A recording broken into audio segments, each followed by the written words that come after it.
اعوذ باللہ من الشیطان الرجیم، بسم اللہ الرحمن الرحیم۔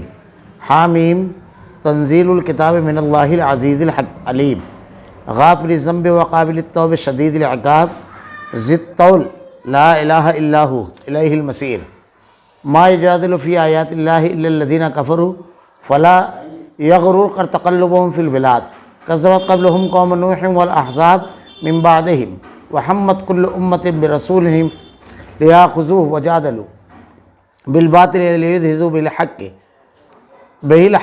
فاخذتهم فکیف کان عقاب، وکذلک حقت کلمۃ ربک علی الذین کفروا انہم اصحاب النار الذین یحملون العرش ومن حولہ یسبحون بحمد ربہم ویؤمنون بہ ویستغفرون للذین آمنوا ربنا وسعت کل شیء رحمۃ وعلما فاغفر للذین تابوا واتبعوا سبیلک وقہم عذاب الجحیم ربنا وادخلهم جنات عدن التي وعدتهم ومن صلح من آبائهم وازواجهم وذرياتهم انك انت العزيز الحكيم وقهم السيئات ومن تق السيئات يومئذ فقد رحمه وذلك هو الفوز العظيم۔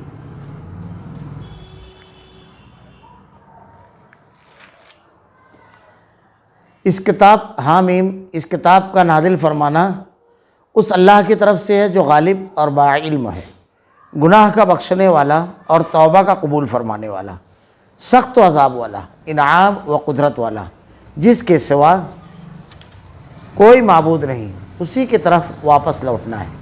اللہ کی آیتوں میں وہی لوگ جھگڑتے ہیں جو کافر ہیں، بس ان کا شہروں میں چلنا پھرنا آپ کو دھوکے میں نہ ڈالے۔ قوم نوح نے اور ان کے بعد کے گروہوں نے بھی جھٹلایا تھا، اور ہر امت نے اپنے رسول کو گرفتار کر لینے کا ارادہ کیا اور باطل کے ذریعے کچھ بحثیاں کی تاکہ ان سے حق کو بگاڑ دیں، بس میں نے ان کو پکڑ لیا اور میری طرف سے کیسی سزا ہوئی۔ اور اس طرح آپ کے رب کا حکم کافروں پر ثابت ہو گیا کہ وہ دوزخی ہے۔ عرش کے اٹھانے والے، اس کے آس پاس کے فرشتے اپنے رب کی تسبیح حمد کے ساتھ ساتھ کرتے ہیں اور اس پر ایمان رکھتے ہیں، اور ایمان والوں کے لیے استغفار کرتے ہیں، کہتے ہیں اے ہمارے پروردگار، تو نے ہر چیز کو اپنی بخشش اور علم سے گھیر رکھا ہے، بس تو انہیں بخش دے جو توبہ کریں، تیری راہ کی پیروی کریں، اور تو انہیں دوزخ کے عذاب سے بھی بچا لے۔ اے ہمارے رب، تو انہیں ہمیشگی والی جنتوں میں لے جا جن کا تو نے ان سے وعدہ کیا، اور ان کے باپ دادوں اور بیویوں اور اولادوں میں سے بھی ان کو جو نیک عمل ہیں، یقیناً تو غالب با حکمت ہے، اور انہیں برائیوں سے بھی محفوظ رکھ۔ حق تو یہ ہے کہ اس دن تو نے جسے برائیوں سے بچا لیا اس پر تو نے رحمت کر دی، اور بہت بڑی کامیابی تو یہی ہے۔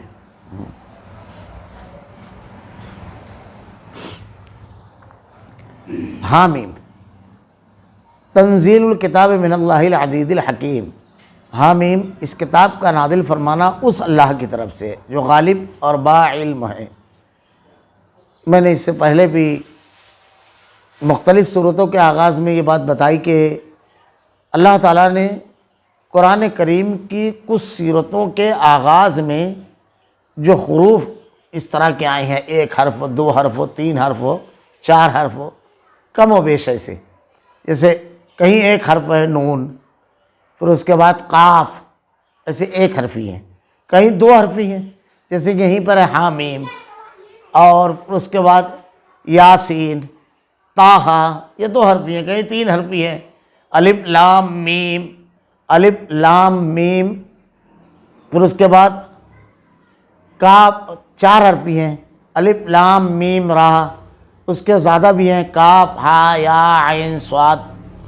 ان الفاظ کو اللہ رب العالمین نے قرآن میں نازل کیا، یہ قرآن کا حصہ ہے، لیکن اس کا معنی کیا ہے؟ اللہ کے نبی صلی اللہ علیہ وسلم نے اس کی کوئی وضاحت نہیں کی۔ صحابہ کرام کے مسترد اقوال سے کوئی چیز نہیں ملتی ہے جو اس کے معنی کا تعین کرے، اور کچھ چیزیں ایسی ہیں شریعت میں جو بطور آزمائش اور امتحان ہے، اللہ تعالیٰ بندوں کو آزمائے گا اس میں۔ تو جب یہاں پر بتایا نہیں گیا اور اس کے نہ بتانے کا ہمارے لیے کوئی نقصان نہیں ہے، اور اس کو جاننے کا کوئی فائدہ نہیں، اس پر خاموشی اختیار کرنے کا فائدہ ہے۔ تین چیزیں ہیں، اس کو اللہ نے نہیں بتائی، رسول نے نہیں بتایا، شریعت اللہ نے نازل فرمائی، وہ پہنچی ہم تک رسول کے ذریعے، یا تو نازل کرنے والا بیان کرے اور جس پر پہنچی اس نے دیانت سے پہنچایا اس لیے وہ بتائے۔ اب یہ دونوں جگہ نہیں ہے، اس کا مطلب یہ دونوں جگہ خاموشی، اللہ تعالیٰ نے اس کا معنی اللہ کے نبی کو نہیں بیان فرمایا اور اللہ کے نبی نے ہم کو نہیں، تو تیسرا اتباع اور پیروی کرنے والا یہ کرے گا کہ اسی کے مطابق رہے گا۔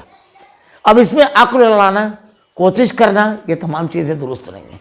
اللہ تعالیٰ نے کچھ اور چیزیں قرآن میں کہا ہے، وَالَّذِي أَنزَلَ عَلَيْكَ الْكِتَابَ مِنْهُ آيَاتٌ مُحْكَمَاتٌ هُنَّ أُمُّ الْكِتَابِ وَأُخَرَ مُتَشَابِهَاتٌ، اس میں محکمات بھی اور متشابہات بھی ہے۔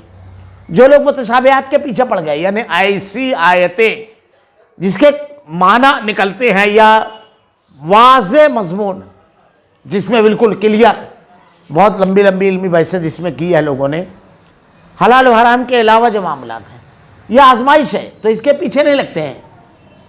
زیغٌ فَيَتَّبِعُونَ مَا تَشَابَهَ مِنْهُ ابْتِغَاءَ الْفِتْنَةِ، جن کے دل ٹیڑھے ہوتے ہیں وہ یہ سب چیز کے پیچھے لگ جاتے ہیں۔ تو جہاں شریعت نے خاموشی اختیار کی ہے، اللہ کے نبی نے کہا اللہ اور اس کا رسول بھولا نہیں ہے، تم بھی خاموش رہو، تو وہاں پر خاموشی اختیار کرنا چاہیے۔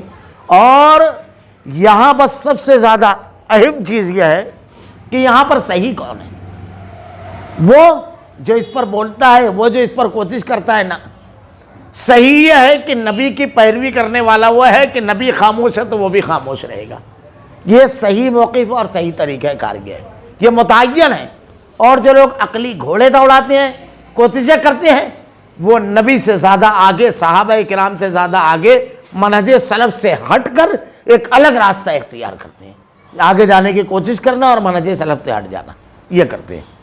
اللہ تعالیٰ نے عموماً اس قسم کے جو الفاظ آئے ہیں اس کے بعد کتاب کا طرف سے تذکرہ ہے، جیسے الف لام میم ذالک الکتاب لا ریب فیہ، کاف والقرآن الحکیم، یاسین والقرآن الحکیم، تاہا ما انزلنا الیک القرآن لتشقی۔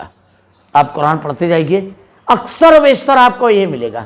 یہاں پر بھی دیکھیے حامیم تنزیل الکتاب من اللہ العزیز الحکیم، اللہ نے یہاں کتاب کا تذکرہ کیا ہے۔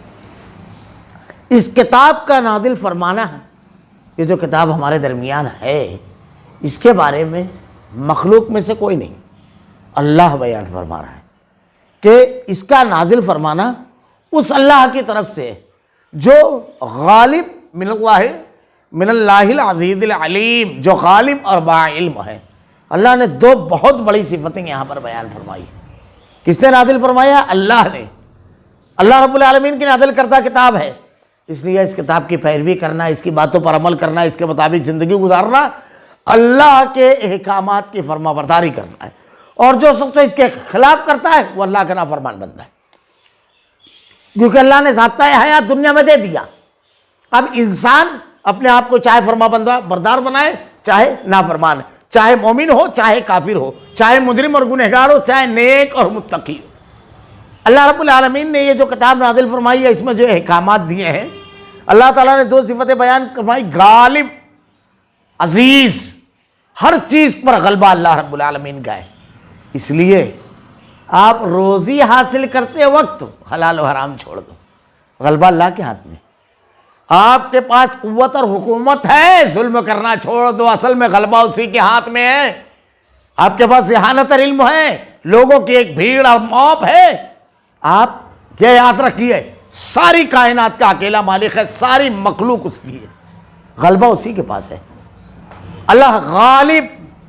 اب جب غلبے کا تصور اللہ کا آ جائے گا تو کسی اور کی کوئی اختیار، کوئی قدرت، کوئی کرامت، کوئی افسانہ، کوئی کہانی، کوئی حکومت آپ کو مرعوب نہیں کرے گی، آپ کو مرعوب نہیں کرے گی، یہ نکل جائے گا آپ کے دماغ سے، کیونکہ غلبہ کوئی روزی چھین نہیں سکتا، کوئی زندگی چھین نہیں سکتا، کوئی عزت چھین نہیں سکتا، کوئی آدمی اقتدار چھین نہیں سکتا اگر اللہ نہ چاہے۔ غلبہ سارا اسی کی ہے۔ جب یہ بیٹھ جائے گا دماغ میں، خوف دلوں سے نکل جائے گا، اب صرف اللہ کا خوف رہے گا۔ اور صرف اتنا نہیں ہے، اور حکمت، علیم، با علم، قیامت تک تمام چیزوں کا علم اس کو ہے۔ جو آپ کے مقابل ہے اس کو کل کا علم نہیں ہے کہ کل اس کے ساتھ کیا ہوگا، اگلے لمحے اس کے ساتھ کیا ہونے والا ہے۔ جس کے پیچھے آپ بھاگ رہے ہیں اس کو بھی کل کا علم نہیں ہے۔ اب اگر آج وہ ہے کل نہ رہا تو آپ کا کیا ہوگا؟ قیامت کے روز کیا ہونے والا ہے اس کا علم نہیں ہے. تو اللہ رب العالمین کے احکامات پر عمل کرو. آپ کو اللہ نے جو احکامات دیا ہے یہ اس کی طرف سے جو علم والا ہے. آپ کے آنے والے تمام مسائل کا حل، قیامت تک کے تمام انسانوں کے مسائل کا حل اس نے پیش کر دیا. یہاں پر رک کر کے ذرا سا میں بولوں، دنیا میں بے شمار نظریات وجود میں آئے، لیکن ان نظریات کے وجود میں آنے کے اسباب پر تاریخ میں لوگوں نے لمبی بحثیں کی. کبھی کبھی تو ان کے وجود میں آنے کی بنیادی وجہ پرانا جو نظریہ لوگوں میں رائج تھا اس کا ظلم. آپ تاریخ پڑھ جائیں گے، کمیونزم اس لیے آیا کہ روس کے بادشاہوں کا ظلم انتہا کو گزر چکا تھا. زار وہاں کے بادشاہوں کو کہتے تھے، تو زار شاہوں کا جو ظلم تھا وہ انتہا کو گزر چکا تھا. جمہوریت کیپٹلزم جو آیا، غلامی کتنا جبر تھا، صرف اسلام ہے اس نے غلامی کا تصور بدل دیا. اللہ کے نبی صلی اللہ علیہ وسلم نے تو غلاموں کے بارے میں جو اختیارات اور جو احکامات دیا آج کے دور میں قیدیوں کے ساتھ نہیں ہوتا ہے، جبکہ حقوق انسانی کے چیمپئن بڑی بڑی تنظیمیں بنا کر کے کانفرنسیں کرتے ہیں، لیکن حقوق کی پامالی ویسے ہی ہے. اللہ کے نبی نے کہا جو تم کھاؤ انہیں کھلاؤ، جو تم پہنو انہیں پہناؤ. ختم ہو گیا تو تصور غلامی کا، اور کسی آزاد کو غلام نہیں بنا سکتے. اور مختلف عبادتوں میں آپ دیکھیے کہ اللہ تعالیٰ نے روزہ، اگر آپ کا قسم کا کفارہ ہے، روزے کا کفارہ ہے، آپ دیکھیے غلام آزاد کرانا، کتنا بڑا اجر اور ثواب اس کو قرار دیا گیا، غلاموں کو آزاد کرنا.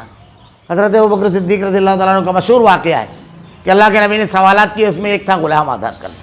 یہ بڑے بڑے جلیل القدر صحابہ کرام جن کو ابوبکر صدیق رضی اللہ تعالیٰ عنہ غلام تھے آزاد کروایا، تو تصور ہی بدلا ہوا تھا. یہ سب آیا اس لیے کہ مختلف اسباب کی بنیاد پر. ہندوستان کے اندر آپ دیکھیے تاریخ کے ماہرین نے، مذاہب کے ماہرین نے لکھا ہے کہ یہ جو ذاتی واد کا نظام تھا اس کی بنیاد پر یہ جو مذاہب ہندو مذہب میں سے نکلے، جین مذہب، بدھ مذہب، سکھ مت، ان لوگوں کا معاملہ کہاں سے چلا اور اسباب کیا تھے. تو مختلف عقائد اور نظریات علاقائی رہے ہیں، یا تو علاقے کے باہر نہیں رہے ہیں، یا حالات سے متاثر ہو کر حالات ختم ہوئے، ان کا معاملہ ختم ہو گیا. لیکن اسلام اکیلا مذہب ہے. جب سے اللہ نے انسانوں کی ہدایت کے لیے اس کو نازل کیا، قیامت تک کے تمام انسانوں کے لیے کافی ہے. بلکہ جدید تحقیقات تو بتاتی ہیں کہ مختلف مذاہب کے مختلف نظریات اور عقائد ختم ہو چکے ہیں. تو اللہ تعالیٰ علیم ہے، علم والا ہے. اب اس میں اگر کہوں، جیسے پیچھے ایک معاملہ چلا تھا کہ مذہب اور سیاست الگ ہے. مذہب آدمی کا پرسنل معاملہ ہے، اس لیے وہ اپنے تک رکھے. یہ یورپ سے چلا تھا. لوگوں نے اس کو کہنا شروع کر دیا. مولانا ابوالکلام آزاد رحمۃ اللہ علیہ نے اس پر بڑی زبردست بحث کی ہے. یہ ان کی اپنی خامی اور کمی کو چھپانے کے لیے یہ نعرہ انہوں نے دیا. اصل میں عیسائیوں میں دو گروپ ہیں، پروٹسٹنٹ اور رومن کیتھولک. جب آپ تاریخ پڑھیں گے ان لوگوں میں آپس میں جنگیں ہوئی، تو انہوں نے ایک دوسرے کی چرچ پر قبضہ کرنے کے بعد گھوڑے باندھے، استبل بنا دیا. معاملہ اتنا بگڑ گیا کہ یہ اعلان کرنا پڑا کہ مذہب آپ کا پرسنل معاملہ ہے. دوسری بھی اور بہت ساری چیزیں تھیں. مذہبی بنیاد پر کچھ ایسے عقائد اور نظریات انہوں نے بتائے کہ تعلیم دشمنی. یورپ کا میں صرف عیسائیت کا بتاؤں، عیسائیوں میں عقیدہ تھا کہ حضرت عیسیٰ علیہ السلام اللہ کے بیٹے ہیں، اور اللہ تعالیٰ نے اپنے بیٹے کو دنیا میں بھیجا اس لیے پوری کائنات کے جتنے بھی ستارے، سیارے، ثوابت ہیں، یہ زمین کے گرد و گردش کرتے ہیں. یہ مرکز ہے سارے نظاموں کا. جب لوگوں نے تحقیقات کی تو کہا بالکل نہیں، یہ تو خود اپنے مدار میں گردش کر رہے ہیں، اور نظام شمسی کا جو پورا ایک وہ ہے اس میں یہ سورج کے گرد و گردش کر رہی ہے. سب پورا بتایا جب، تو چونکہ عیسائیوں کے بنے ہوئے عقیدے سے ٹکرا رہی تھی یہ بات. پھر مشہور واقعہ ہے غلیلیو، بڑا زبردست سائنٹسٹ تھا، اس کو چرچ میں بلایا گیا، معافی مانگی اس نے جان بچانے کے لیے. لیکن واپس جاتے ہوئے چرچوں کے گیٹ پر کھڑا ہو کر کے کہتا ہے کہ میں نے یہ بات کہی تھی، معافی مانگ لی، لیکن علم کی بنیاد پر میں نے یہ بات کہی ہے، زمین مرکز نہیں ہے. نتیجہ یہ ہے کہ اسے قید کر دیا گیا. علم و دشمنی تھی ان کے ہاں، تحقیق پر پابندی تھی، سچ بات نہیں کہہ سکتے تھے۔ ہمارے یہاں کتابوں میں لکھا ہوا ہے کوئی شودر اگر گیان کی پراپتی کی کوشش کرتا ہے تو اس کے کان میں سیسا پگھلا کر کے ڈال دیا جائے گا، یا ہمارے یہاں ہے؟ ورنہ تاریخ اٹھا کر دیکھیے، اتہاس گواہ ہے کہ ہمارے یہاں بڑے لوگوں نے آزادی سے پہلے علم حاصل کرنے کے لیے چپل پر بیٹھ کر کے علم حاصل کیا، یہ ساری چیزیں تھیں۔ تو یہ نعرہ دیا گیا کہ مذہب پرستل معاملہ، اس لیے یہ تمام چیزیں جدید دور کے اندر چلنے والی نہیں تھی، لیکن اسلام اس قسم کی خامی سے پاک ہے۔ اسلام میں یہ معاملہ نہیں ہے۔ علم اگر حاصل کرے، حضرت عمر رضی اللہ تعالیٰ عنہ کے دور میں آپ ایک مرتبہ مدینہ سے مکہ کے قریب پہنچے تو مکہ کے گورنر کو دیکھا تو کہا تم مکہ میں اپنے پیچھے کس کو چھوڑ کر آئے ہو؟ تو انہوں نے ایک آدمی کا نام بتایا، اور کہا یہ تو غلام ہے۔ کہا ہاں، لیکن قرآن کا بڑا زبردست علم رکھتا ہے، علم کی بنیاد پر ہے، برتری علم کی بنیاد پر۔ قرآن نے فلسفہ دیا پورا کہ فرشتوں پر برتری علم کی بنیاد پر۔ حضرت سلیمان علیہ السلام نے جب کہا کہ کون ہے ملکہ بلقیس کا تخت لے کر آ جائے، تو ایک جن جو بڑا طاقتور تھا وہ کہتا ہے میں آپ کے جگہ چھوڑنے سے پہلے لے آؤں گا۔ ایک انسان وہیں بیٹھے ہوئے تھے، ان کو علم تھا، وہ کہتے ہیں میں آپ کے پلک جھپکنے سے پہلے لے آؤں گا۔ قرآن پڑھیے۔ اور حضرت سلیمان علیہ السلام نے جب دیکھا پلٹ کر تو تخت رکھا ہوا تھا، تو آپ نے اللہ کا شکر ادا کیا۔ یہ الذی عندہ علم من الکتاب، مجھ کو کتاب کا علم دیا گیا، علم کی بنیاد پر۔ اللہ تعالیٰ نے بیان فرمایا، اللہ کے نبی نے کہا کوئی امامت کرنا ہے، وہ جو سب سے زیادہ قرآن کا جاننے والا وہ لوگوں کا امام ہوگا۔ تو علم کوئی حاصل کرے، برتری ہے اس کو۔ ہمارے یہاں ہندوستان کے تھے اور برادری کے جو تھے وہ چمار تھے، لیکن انہوں نے اسلام قبول کیا، علم حاصل کیا، ایسی خدمت کی ہے حدیث کی کہ ان کا جو ایک ذخیرہ ہے اس میں تمام حدیثیں انہوں نے جمع کر دیے، اور وہیں رہ گئے عرب میں، اور وہ مقام اور مرتبہ ان کو ملا کہ دنیا حیرت زدہ رہ گئی۔ علم کی بنیاد پر کہاں سے آئے؟ نہیں، علم ہے آپ کو کافی ہے یہ بات۔ تو اللہ علیم نے یہ دی ہے، علم والے نے، اور آپ اگر اس کے اوپر عمل کرتے ہیں تو علم والی چیز پر عمل کرتے ہیں۔ آپ کسی ایسی چیز پر عمل نہیں کریں گے جو کل تحقیقات آپ کا سر جھکا دے گے، کیونکہ قیامت تک کے تحقیقات کہاں لے کر جائے گی یہ سب اس علیم و خبیر رب کو معلوم ہے، اور غلبہ اسی کا ہے۔ غافر الذنب وقابل التوب شدید العقاب، گناہ کا بخشنے والا۔ اللہ تعالیٰ کی صفتیں دیکھیے، توبہ کا قبول کرنے والا، سخت عذاب دینے والا، ذی الطول لا الہ الا ہو، انعام و قدرت والا۔ یہ صفتیں ایک ایک صفت پر اگر بات کی جائے، ایک ایک صفت، گناہ کا بخشنے والا، اللہ کیسا معاف کرنے والا ہے۔ بندہ اگر اللہ کے جناب میں اپنے ہاتھ کو اٹھا دے، توبہ کرے، گڑ گڑائے، بلبلائے، اللہ تعالیٰ ہاتھوں کو خالی نہیں لوٹاتا۔ اللہ کے نبی نے ارشاد فرمایا کہ اللہ ارشاد فرماتا ہے میرے بندے نے گناہ کیا، اس نے یہ جانا کہ اس کا ایک رب ہے جو اس کو بخشنے والا ہے، معاف کرنے والا ہے، اس نے معافی مانگی، میں نے اسے بخش دیا۔ بار بار ایک آدمی گناہ کرتا ہے اور توبہ کرتا ہے کہ اللہ انشاءاللہ اب کبھی نہیں کروں گا، پھر غلطی ہو جاتی ہے، پھر معافی مانگتا ہے، پھر اللہ معاف کرتا ہے، بار بار۔ اللہ کے نبی صلی اللہ علیہ وسلم نے ارشاد فرمایا بندہ جب اللہ کے سامنے اپنے ہاتھ کو اٹھاتا ہے اللہ بخشتا ہے۔ اللہ نے قرآن میں کہا حتیٰ اذا حضر احدهم الموت، نرخرے میں موت آنے سے پہلے۔ پھر آپ نے واقعات سنا ہوگا، ایک آدمی نے 99 قتل کیے، ایک آدمی کے پاس گیا جو بہت متقی تھا، عبادت گزار، لیکن عالم نہیں تھا، اسی لیے علماء سے فتویٰ پوچھنا چاہیے۔ اللہ تعالیٰ نے قرآن میں کہا ہے کہ اہل علم و اہل ذکر سے فصلوا اہل ذکر، اہل ذکر، ذکر کیا ہے؟ قرآن اور حدیث، اس کے جاننے والے سے پوچھو۔ جو اس کو نہیں جانتا، دنیا کا عابد گزار ہو، عبادت گزار ہو، عابد ہو، زاہد ہو، رات دن اس میں رہتا ہو، علم نہیں ہے، جواب نہیں دے گا صحیح، بلکہ آپ کو بھی گمراہ کرے گا، خود کبھی آخرت خراب کر لے گا۔ اہل علم سے سوال کرنا ہے، پوچھنا ہے۔ تو ایک عابد کے پاس گیا، اس سے جا کر پوچھا، اس نے کہا 99 قتل کرنے کے بعد آیا ہے، تجھ کو بخشش ہے کچھ؟ قاتل تو تھا، مزاجی قتلوں کا تھا، اس کے بھی مار دیا۔ اور جب بخشش نہیں ہے تو یہ تو دماغ سڑا ہی دیا ہے۔ دیکھیے ڈبل نقصان، غلط جواب دینے پر قتل ہو گیا، لوگوں کو جب معلوم پڑا، لوگوں کو بیان کیا، پھر بے چینی ہوئی۔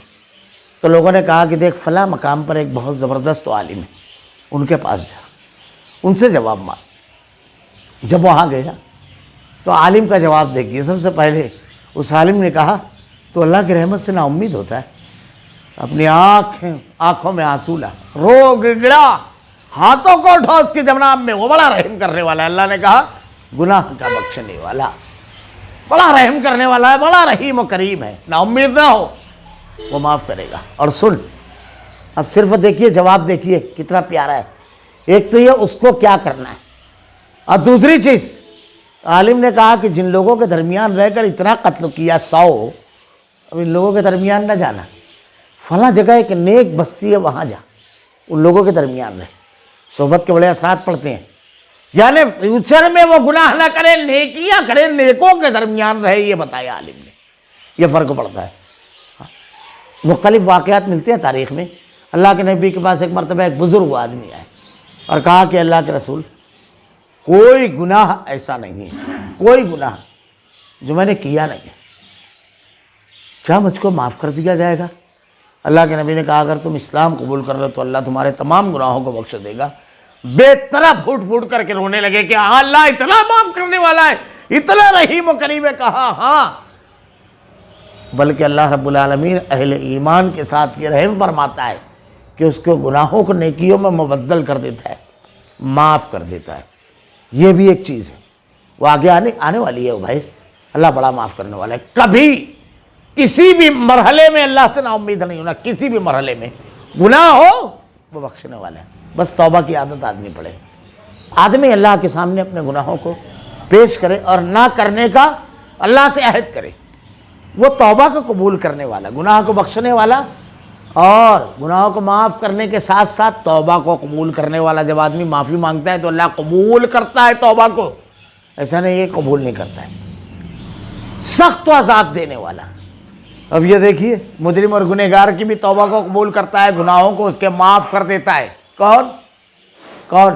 اللہ، بندے نہیں۔ کس کی طرف رجوع ہونا ہے؟ اللہ کی طرف۔ سخت و عذاب دینے والا، سخت و عذاب والا، مجرم اور گنہگاروں پر گرفت کرنے والا اکیلا یہ۔ یاد رکھیے، ہمارے یہاں اللہ رب العالمین کی جنت چاہیے تو کیا کرنا ہے؟ توبہ، گناہوں سے توبہ۔ اگر اللہ رب العالمین سے نجات چاہنا ہے تو اللہ سے بخشش طلب کرنا، ورنہ اللہ تعالیٰ نے کیا کہا؟ اللہ تعالیٰ سخت و عذاب دینے والا ہے۔ جہنم کا عذاب کون دینے والا ہے؟ اللہ۔ انعام و قدرت والا، جنت انعام کی شکل میں، اور وہ قدرت رکھتا ہے اس کی، کوئی اور اس کی قدرت نہیں رکھتا، نہ جنت کی نہ جہنم کی۔ حضرت ابراہیم علیہ السلام اپنے باپ کو نہیں لے جا سکیں گے جنت میں، نہیں لے جا سکیں گے۔ حضرت لوط اپنی بیوی کو، حضرت نوح اپنے بیٹے کو جنت میں نہیں لے جا سکیں گے۔ یہ سب کے سب جہنم میں جائیں گے۔ کوئی نبی جہنم سے کسی کو نکال بھی نہیں سکے گا، سارا اختیار مالک یوم الدین اللہ کو ہے۔ اللہ تعالیٰ نے کہا انعام اور قدرت والا۔ اب جب یہ اللہ کو ہم نے مان لیا تو معافی کس سے طلب کریں گے؟ اللہ سے۔ توبہ کس کی کریں گے؟ کس سے کریں گے؟ اللہ سے۔ اور کس کے عذاب سے آدمی ڈرے گا؟ خوف کس کے عذاب کا رہے گا؟ اللہ کے عذاب کا خوف رہے گا۔ دیکھیے یہ شریعت کے احکامات جو بتائے گئے ہیں کہ اللہ رب العالمین جو ہے،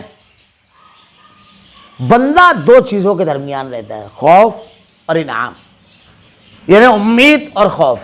اگر خوف دل سے نکال دیں میں تو گناہ پہ جری ہو جائے آدمی، جہنم کا خوف نکل جائے، اور اگر امید ختم ہو جائے، اللہ رب العالمین نے کہا نبی عبادی انی الغفور الرحیم وان عذابی هو العذاب العلیم، میرے بندوں کو بتلا دو میں غفور الرحیم ہوں اور میرا عذاب بھی نہایت دردناک ہے۔ اسی کے بیچ میں آدمی رہے، عذاب سے ڈرتا رہے اور اللہ کے رحم کی امید رکھے۔ اللہ کے نبی صلی اللہ علیہ وسلم ایک صحابی کے پاس گئے، دو روایتیں بیان کر دیتا ہوں۔ عذاب سے ہمیشہ بچنے کی دعا کرنا۔ صحیح مسلم کی روایت ہے وہ چوزے کی طرح ہو گئے تھے بیماری میں، چوزے کی طرح، حدیث کے الفاظ نہیں تھے۔ اللہ کے نبی نے کہا کوئی خاص دعا کرتے تھے؟ کہا ہاں۔ کہا کیا؟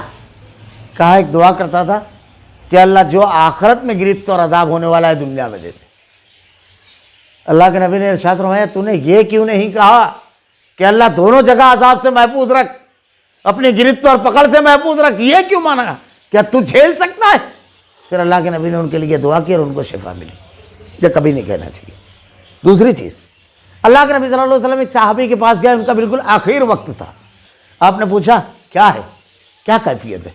اللہ کے نبی کو وہ صحابی کہتے ہیں اللہ کے رسول میں امید کہ اللہ تعالیٰ جنت دے گا اور خوف کہ اللہ پکڑ نہ کرے، گرفت نہ کرے، عذاب نہ دے، اس کے بیچ میں ہوں، امید اور خوف کے۔ اللہ کے نبی نے کہا کامیاب ہے۔ یہ قرآن میں یہی بیان کیا گیا، نبی عبادی انی انا الغفور الرحیم وان عذابی هو العذاب العلیم۔ اللہ نے ارشاد فرمایا دونوں چیزیں ایک ساتھ بیان کر، میرے بندوں کو بتلا دو میں بڑا غفور الرحیم ہوں اور سخت عذاب دینے والا ہوں، تاکہ وہ نافرمانی اور سرکشی نہ کریں، میرے عذاب سے بچیں گے نہیں تو، اور میری فرما برداری اور نیکی کریں، شریعت پر عمل کریں، میں ان پر رحم فرماؤں گا، ان کو عطا کروں گا۔ یہاں دیکھیے پورے عقیدے کی بحث صاف ہو جائے گی جب آدمی کے دل میں یہ تمام چیزیں بیٹھ جائے گی۔ اللہ نے کہا لا الہ الا ہو، اللہ کے سوا کوئی معبود نہیں، اس میں کوئی شریک نہیں ہے، جنت میں لے جانے میں کوئی شریک نہیں، جہنم میں ڈالنے میں کوئی شریک نہیں، جہنم سے بچانے میں کوئی شریک نہیں، توبہ اور گناہوں کو بخشنے میں آپ کسی کی خدمت کرتے رہیں اور وہ جنت میں لے کر چلا جائے گا، ایسا نہیں ہے۔ اللہ کے نبی صلی اللہ علیہ وسلم اس کائنات کی سب سے عظیم ذات، ایک صحابی آپ کی خدمت کر رہے ہیں، اللہ کے نبی صلی اللہ علیہ وسلم نے کہا مانگو کیا مانگتے ہو؟ صحابی نے، دوسری روایتیں جو ہے تو اس میں ہے کہ کہا سوچ کر کہوں گا۔ اس کے بعد اللہ کے رسول سے کہتے ہیں اللہ کے رسول جنت میں آپ کا ساتھ، کتنی پیاری چیز مانگی تھی۔ اللہ کے نبی صلی اللہ علیہ وسلم نے نہیں کہا، ہمارے یہاں جو کہتے ہیں نا لوگ شے کا دامن پکڑ کر مچل جائیں گے اور کسی بھی سلسلے سے چلے جائیں، کیا کہا سنیے، کائنات کے امام محمد رسول اللہ بندگی صلی اللہ علیہ وسلم نے بندگی سیدھی کر دی اور ہر بندے کے ساتھ ہمارے معاملے کو بھی سیدھا کر دیا ایک جملے میں۔ کیا کہا آپ نے؟ تم سجدوں کی کثرت کے ذریعے میری مدد کرو، یعنی خوب سجدہ کرو، فرائض کے علاوہ سنن اور نوافل خوب پڑھو، اور میں تمہارے لیے اللہ سے دعا کرتا ہوں۔ دونوں کیا کریں گے؟ کس کی طرف دونوں رجوع ہو رہے ہیں؟ صحابی بھی اور اللہ کے نبی کس کی طرف؟ اللہ کی طرف، کیونکہ قدرت والا، بخشنے والا، رحم کرنے والا، انعام دینے والا اکیلا ہے، کوئی اس کے ساتھ شریک نہیں ہے، کوئی شریک نہیں ہے۔ یہ جو ہم لا کہتے ہیں، میں اکثر کہتا ہوں نا، یہ لا پوری زندگی چلتا ہے، لا الہ، یہاں پر جو کہا گیا نا لا الہ الا ہو، جس کے سوا، یہ پوری زندگی چلتا ہے لا۔ ہم کہتے ہیں لا نہیں الا اللہ، سوائے اللہ کے کوئی معبود نہیں ہے سوائے اللہ کے۔ اب یہ لا کیسے گیا؟ جب کوئی معبود نہیں ہے تو اس کسی کی عبادت نہیں کریں گے، جب کوئی خالق نہیں ہے اس کائنات میں، ذرے کے برابر بھی کسی چیز کا کوئی مالک ہے نہیں، لا پھر کسی سے مانگیں گے نہیں۔ روزی دینے والا کوئی اور ہے اللہ کے سوا؟ جب روزی کا معاملہ آئے گا تو کیا کہیں گے؟ لا نہیں ہے الا اللہ۔ اولاد کوئی ہے اللہ کے سوا دینے والا؟ اللہ تعالیٰ کہتا ہے سب مل کر ایک مکھی نہیں پیدا کر سکتے۔ یا ایھا الناس ضرب مثلا فاستمعوا له ان الذين تدعون من دون الله لن يخلقوا ذبابا ولو اجتمعوا له۔ تو اللہ کے سوا کسی سے مانگے گا آدمی؟ بیماری میں شفا دینے والا اللہ کے سوا کوئی ہے؟ حضرت ایوب علیہ السلام کہہ رہے ہیں ربی انی مسنی الضر وانت ارحم الراحمین، نبی بھی اپنے آپ کو اچھا نہیں کر سکتا۔ حضرت ابراہیم علیہ السلام کہتے ہیں وَإِذَا مَرِضْتُ فَهُوَ يَشْفِينِ، جب میں بیمار پڑتا ہوں تو مجھ کو شفا دیتا ہے۔ اللہ کے نبی نے بیماری میں کیا کہا؟ کیا کہا؟ اللہ کے نبی صلی اللہ علیہ وسلم کہتے ہیں 3 مرتبہ بسم اللہ پڑھو، سیدھا ہاتھ اس مقام پر رکھو اور یہ دعا پڑھو، اعوذ بعزت اللہ وقدرتہ من شر ما اجد وحذر۔ اور کچھ روایتوں میں اسأل اللہ العظیم رب العرش العظیم ان یشفیک، اب بڑھاپا اور موت نہیں ہوگا تو اللہ شفا دے۔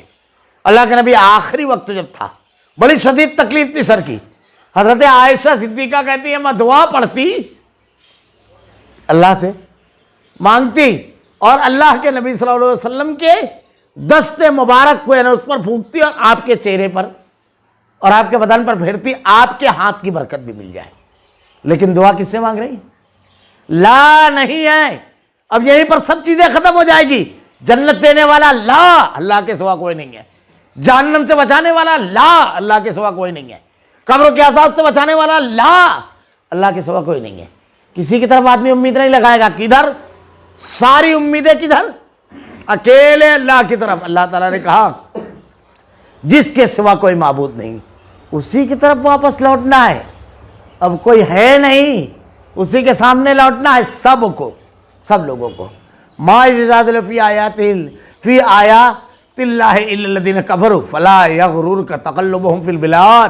اللہ کی آیتوں میں وہی لوگ جھگڑتے ہیں جو کافر ہیں. جو بھی اللہ کی آیتوں سے بحث، تکرار، مخالفت کرنا ہے، اللہ فیصلہ سنا رہا ہے ان کے بارے میں، کافر ہے. اور اہل ایمان اللہ کی آیتیں سنتے ہیں، اپنے آپ کو جھکا دیتے ہیں، مان لیتے ہیں، تسلیم کر لیتے ہیں، بحث نہیں کرتے ہیں. بحث نہیں، تکرار نہیں، کچھ نہیں.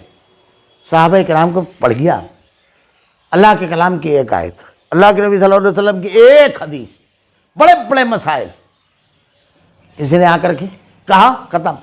حضرت عمر رضی اللہ تعالیٰ عنہ ایک مرتبہ آپ نے ارشاد فرمایا کہ لوگ بہت زیادہ ماہر دے رہے ہیں، بہت زیادہ، اس لیے ایک حد متعین ہونا چاہیے. ایک خاتون جمعہ کے خطبے میں موجود تھی، باہر نکلے حضرت عمر رضی اللہ تعالیٰ عنہ، بزرگ خاتون، وہ کہتی ہیں عمر رضی اللہ تعالیٰ عنہ، اللہ تعالیٰ تو ارشاد فرماتا ہے قرآن کے اندر کہ آپ کو جتنی وسعت ہے اتنا دو، چوتھے پارے کے اندر. آپ کون ہوتے ہیں پابندی لگانے والے؟ اللہ اپنی بے شمار رحمتیں نازل فرما. حضرت عمر رضی اللہ تعالیٰ عنہ کہتے ہیں، کیا کہتے ہیں؟ ایک بڑھیا بھی عمر سے زیادہ قرآن جانتی ہے. کلام الہی آیا، یہ کون تھے؟ عمر رضی اللہ تعالیٰ عنہ. اللہ کے نبی نے مانگا تھا، اللہ کے نبی کہتے ہیں میری امت میں کوئی محدث ہے تو عمر رضی اللہ تعالیٰ عنہ. صحابہ کرام جب اللہ کے نبی اس دنیا سے رخصت ہوئے، حضرت عمر نے تلوار نکال لی. دیگر صحابہ کرام نے کہا کوئی بولے، آپ حضرت عیسیٰ علیہ السلام کی طرح آسمان پہ گئے یا واپس آئیں گے؟ کوئی نہیں بول سکتا ہے. کچھ نہیں ہوا. ابو بکر صدیق رضی اللہ تعالیٰ عنہ کھڑے ہوئے اور آپ نے چوتھے پارے کی ایک آیت تلاوت کی، ہاں محمد اللہ رسول قد خلت من قبلہ الرسل افإن مات او قتل انقلبتم علی اعقابکم. حضرت عمر رضی اللہ تعالیٰ عنہ کہتے ہیں جیسے ہی ممبر پہ کھڑے ہو کر انہوں نے یہ قرآن کی آیت تلاوت کی، مجھ کو لگتا تھا کہ میرے پیروں میں طاقت نہیں رہی، میں بیٹھ گیا. سب خاموش. کیا کہا اللہ نے؟ محمد اللہ کے رسول ہے، محمد اللہ رسول قد خلت من قبل الرسل، آپ سے پہلے بہت سارے رسول گزرے. افإن مات او قتل انقلبتم، اگر ان کو موت آ جائے، قتل کر دیا جائے تو کیا تم الٹے پیر پھر جاؤ گے؟ انک میت وانہم میتون. اللہ نے کہا آپ کو بھی اور سب کو مرنا ہے. یہ کہاں گیا؟ کہاں گیا؟ کہاں کہا گیا؟ قرآن میں، کسی اور جگہ نہیں. تو ایک آیت آتی تھی فوراً مان لیتے تھے. ایمان والے یہ ہوتے، اللہ کا کلام جیسے ہی سنا سمعنا واطعنا، ختم بات، بحث نہیں کرتے. اللہ کے نبی کی حدیث آئی، ختم ہو گئی گفتگو. یہ تو اللہ تعالیٰ نے کہا ان کا شہر میں چلنا پھرنا آپ کو دھوکے میں نہ ڈالے. اب یہ جو کافر آپ سے ایمان کے لیے، اسلام کے لیے جھگڑ رہے ہیں، جھگڑا کیا ہے؟ اہل ایمان سے جھگڑا کیا ہے؟ اب ان کا شہر میں چلنا پھرنا آپ کو دھوکے میں نہ ڈالے. ان کے ہاتھ میں اختیار ہے، دندناتے پھرتے ہیں، جو چاہے کرتے ہیں، موب لنچنگ کرے، اکیلا پکڑ کے کچھ کرے، قانون بنائے، سب کر رہے ہیں. اللہ تعالیٰ کہتا ہے دھوکے میں نہ ڈالے. ذرا سا ایک مرتبہ تاریخ کی طرف لوٹ کر جاؤ. کس سے ٹکرا رہے ہیں؟ اللہ سے. آپ بھی انہی کی طرح انسان ہیں، اسی دیش میں پیدا ہوئے، ان کے پڑوس میں رہتے ہیں، لیکن کیوں دشمنی ہے؟ اس لیے کہ آپ اللہ کو مانتے ہیں، اللہ کے کلام کی آیتوں پر عمل کرتے ہیں. ان کے اندر یہ نہیں ہے. جھگڑا یہ ہے تو کس سے جھگڑا ہے؟ اللہ کے دین سے، دین پر عمل کرنے والوں سے، اللہ کے دین سے، اللہ سے. لوگ دین پر عمل کرنے ہیں اس لیے تو اللہ کے دین کی مخالفت. اللہ تعالیٰ کیا کہہ رہا ہے؟ تاریخ پڑھو. کذبت قبلہم قوم نوح والاحزاب من بعدہم، قوم نوح اور ان کے بعد کے گروہوں نے بھی جھٹلایا. وہمت کل امت برسولہم لیاخذوہ وجادلوا بالباطل لیدحضوا به الحق فاخذتہم فکیف کان عقاب. ہر امت نے اپنے رسول کو گرفتار کرنے کا ارادہ کر لیا.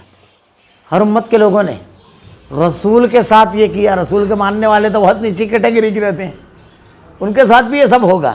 اللہ کے نبی کے بارے میں کیا ہوا تھا؟ مشرکین مکہ کی ایک میٹنگ بیٹھی. میٹنگ میں سب مشورہ دینے لگے کیا کریں. کسی نے کہا کہ گرفتار کر کے قید کر دو، کہا قید کریں گے تو ان کے جانثار ان کو چھوڑا لے جائیں گے، کہا شہر بدر کر دو ہمارا قصہ ختم، کہا وہ طاقت حاصل کرے گا تو ہم کو بھی ختم کر دے گا۔ الگ الگ رائے دی۔ ابو جہل سراقہ بن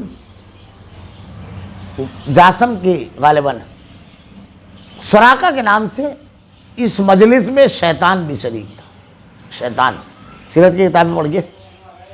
ابو جہل کہتا ہے نہیں، ایسا کرو ہر قبیلے کا ایک نوجوان نکالو اور ایک ساتھ سب محمد صلی اللہ علیہ وسلم پر ایسے حملہ کریں کہ جیسے ایک آدمی کے وار سے مرائے، اور اس کے بعد جب قبیلے بنو ہاشم دیکھیں گے کہ سارے قبیلے تو وہ لڑ نہیں پائیں گے، پھر اس کے بعد دیت دینا ہے تو خوب وہاں اس دور میں، اور اسلام نے بھی اس کو واقع رکھا، دیت 100 اونٹ ہم سب مل کر دیں گے، کسی کو بھاری بھی نہیں پڑے گا، اور اس پر راضی ہو جائیں گے۔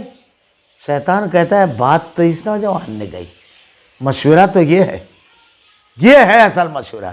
دیکھیے اللہ تعالیٰ کیا کہہ رہا ہے، اور باطل کے ذریعے کچھ بحثیں کی، رسول کو گرفتار کرنے، ختم کرنے کی کوشش کرنے کے ساتھ ساتھ ان کے پاس حق نہیں ہے، اللہ کا نازل کرتا دین نہیں ہے۔ کیا بولتے ہیں؟ باپ دادا۔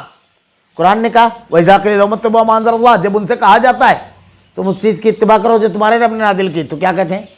قَالُوا بَلْ نَتَّبِعُ مَا أَلْفَيْنَا عَلَيْهِ آبَاءَنَا، ہم تو اپنے باپ دادا کی اتباع پیروی کریں گے۔ اچھا، بڑا عجیب معاملہ ہے۔ اس کا جواب بڑے پیارے پیارے انداز میں قرآن نے دیا ہے۔ ایک آدمی بولتا ہے کہ اگر باپ دادا کی مانوں گا، وہ باپ دادا کس کو مانتے تھے؟ یعنی جن باپ داداؤں نے یہ رسمیں اور دین نکالی ہے، ان کے باپ دادا کس کی مانتے تھے؟ یعنی وہ خود باپ دادا کے مخالف ہے، کیونکہ حضرت آدم علیہ السلام تو اللہ نے ان کے اوپر تو قرآن یعنی دین نازل کیا تھا، وحی نازل کی تھی، تو یہ تو خود ان کے مخالف ہے۔ دوسری بات یہ مشرکین مکہ کی دلیل ہے۔ تو اب یہ کیا کہہ رہے ہیں؟ کچھ بحثیاں کی ہیں تاکہ ان سے حق کو بگاڑ دیں۔ اب حق کو بگاڑنے کے لیے پروپیگنڈا کر رہے ہیں، الٹے سیدھے اعتراضات کر رہے ہیں مسلمانوں کے اوپر کہ دیکھو یہ گوشت تو کھاتے ہیں، یہ 4 شادیاں کرتے ہیں، ان کا معاملہ ایسا ہے، ان کا معاملہ ویسا ہے۔ سب چیز کی دلیل سے جواب دیے گئے، ہر چیز کا۔ میں نے اس سے پہلے بھی بیان کیا، مسلمانوں کو مجرم کے کٹہرے میں کھڑا ہوتے ہیں۔ میں ایک سفر میں تھا، ایک خاتون لمبا ٹیکا تھا، ناگپور سے لوٹ رہا تھا، سامنے بیٹھی ہوئی تھی، کچھ دیر کے بعد مجھ سے پوچھتی، ایجڈ تھی کافی، عمر دراز 55-60 سال کا کے آس پاس عمر تھی، کہتی ہے کہ 2 شادی کے بارے میں آپ کا کیا خیال ہے؟ وہ بولا کہ 2 شادی؟ اسلام میں تو 4 تک کی اجازت ہے، میں مسلمان ہوں، مانتا ہوں میں۔ آدمی ان لوگوں کے ساتھ انصاف کرے کیا؟ وہ تو انداز کچھ اور ہی تھا پوچھنے کا مقصد، آپ کیا مانتی ہیں؟ میں آپ سے سوال کر رہا ہوں۔ وہ زبیر بھری ہوئی تھی، برا بھلا کو بولنا شروع کر دی۔ تھوڑی دیر تک کہتی رہی کہ 2 شادی 3 شادی کرنے والے مرد فلاں فلاں بہت ناانصاف ہوتے ہیں اور غلط مزاج کے۔ اب وہ گھٹیا جملہ استعمال کی، وہ میں نہیں استعمال کر سکتا۔ پھر اس کے بعد میں نے کہا اگر کر لیا تو؟ پھر وہ گالیاں بکنے لگی۔ پھر تھوڑی دیر بعد وہ جب چپ ہوئی تو پھر میں نے پوچھا اگر پھر بھی کر لیا تو؟ پھر جو اتنا ذخیرہ اس کے بعد تو سب نکال دی۔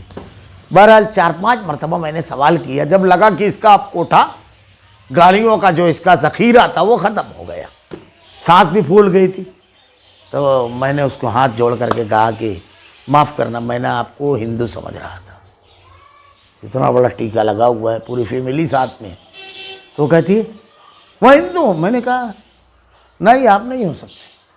یہ جو آپ 3-4 شادی کرنے والوں کو گالیاں دے رہی تھی تو کس کو دے رہی تھی؟ راجہ دشرتھ کو، کیونکہ ہم نے پڑھا ہے تاریخ میں یہ کیکئی، کوشلیہ، سمترا، یہ سب کون تھے معلوم ہے آپ کو؟ تو آپ کی گالیاں کس کے لیے تھیں؟ آپ تو نام کسی کے نہیں لیے۔ ہندو مذہب والے تو اس کی مخالفت نہیں کرتے ہیں۔